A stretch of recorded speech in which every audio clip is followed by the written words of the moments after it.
Hello everyone, Grand Maester Stitch here, and if you're like me, you've probably sunk hundreds upon hundreds of hours of your life into Crusader Kings 3 already, playing as most of, if not all of the game's highlighted interesting characters. In this video, however, I'm going to be going over several interesting characters with interesting starts and potential playthroughs throughout the world in the year 867.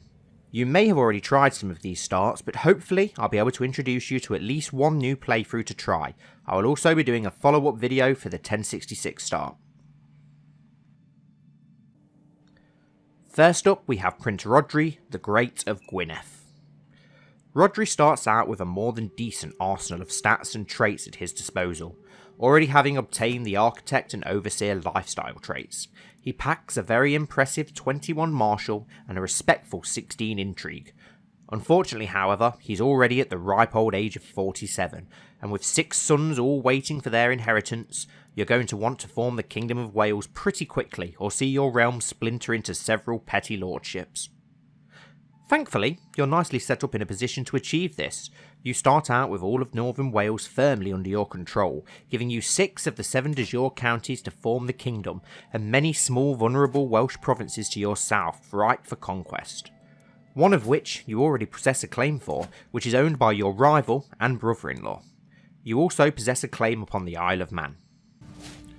With Wales now founded under one ruler, you can finally look beyond your borders, with a variety of interesting options available to you. You could cross the small Bristol Channel to bring your fellow Bretons of Cornwall into your kingdom, as well as heading north to add the Bretons of Cumbria to your expanding domain. Or, if more ambitious, you could journey even further south to Brittany to unite all of the remaining Bretons under one king. For a long-term goal, you could achieve every Welshman's fantasy. No, it doesn't involve a sheep.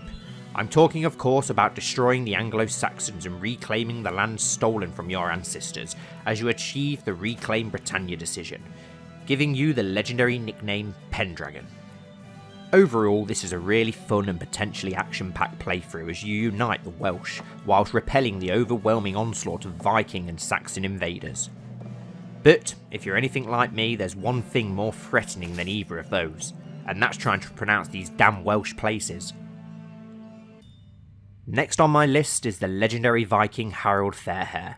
In a timeline where the sons of Ragnar Lothbrok and the infamous Great Heathen Army take centre stage, it can be easy for the future King of Norway to be overlooked, but trust me, he can make for one epic playthrough. Harald starts out as the chieftain of Vestfold in southern Norway, and at the tender age of 17 the world is literally his oyster. Fairhair packs an impressive 19 martial and the inheritable quick trait. He also starts out with a very generous 1000 prestige, which can be used to immediately bolster your levies with some very impressive men-at-arms regiments. Playing as a Viking is always tons of fun, and Harald is no different. You can try and stick with a historically correct playthrough and seek the conquest of the very splintered and vulnerable lands of Norway, or you can write your own alternate history for the young chieftain. Maybe you want to join the Great Heathen Army and carve out your own lands upon the British Isles, or maybe you want to carve out your own kingdom in the vast lands of Europe, or maybe just raid and trade your way across strange and distant lands. Whatever you decide upon, this guy is worth a try.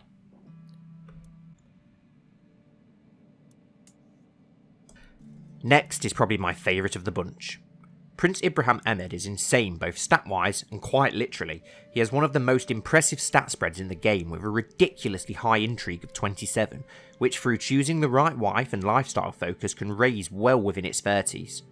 Ibrahim also has an impressive 16 learning and 15 stewardship, with his lowest stats being in diplomacy and martial with 13 and 12 respectively, which for his lowest stats is just an eye-watering amount. And then there's his impressive and unique set of traits. He has the inheritable intelligent trait, as well as shrewd, and then some really interesting traits such as torturer, lunatic, and melancholic. He's also a homosexual, which adds a unique twist to the character. You start off with only a small amount of land as the vassal of your brother, the Sultan of Aghlabid, who starts at war with the Byzantine Empire over a dispute for land in Sicily. But here's the best part, you are his direct heir, and with your insanely high intrigue, dispatching of him and inheriting his sultanate should be a piece of cake. And as you have the sadistic trait, you'll actually lose stress for the pleasure of murdering your own kin.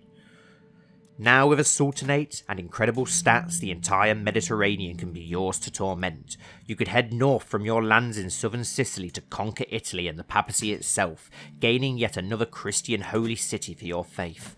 Or you can do as I did and take joy in being as cruel and insane as possible. But don't worry, no matter how far you go, you'll never be able to match up to this guy's real life levels of cruelty and madness. From murdering 300 servants for a mislaid napkin to executing all of his daughters upon birth.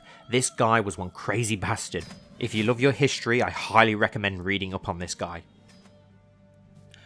Crusader Kings 3 has more than its fair share of awesome female characters, such as the game's recommended starting characters Duchess Matilda and Dora Medora. But one you might have missed lays at the very northern edge of the world in the Norse settlement of Vesterland, Iceland. Chiefess Ortha, the Deep-Minded. Ortha is a respected and capable chiefess. She proved this by captaining her own ship of 20 Norsemen in her voyage to Iceland. The crew was also made up of many slaves taken in Viking raids across the British Isles. Upon settling her new lands, she made all her slaves free men, even giving them lands on which to farm. Ortha starts off with very little land, very little gold, and very little manpower. But what she lacks in all of those she more than makes up for in her impressive 20 learning, decent diplomacy, and the inheritable quick trait. What makes Ortha especially interesting is the fact that she's Norse Catholic at such an early stage in the game, making her vulnerable to all her furious fellow Norsemen. This makes for a little more of a unique and challenging playthrough. What will Ortha achieve under your rulership? Will she form a great North Sea empire?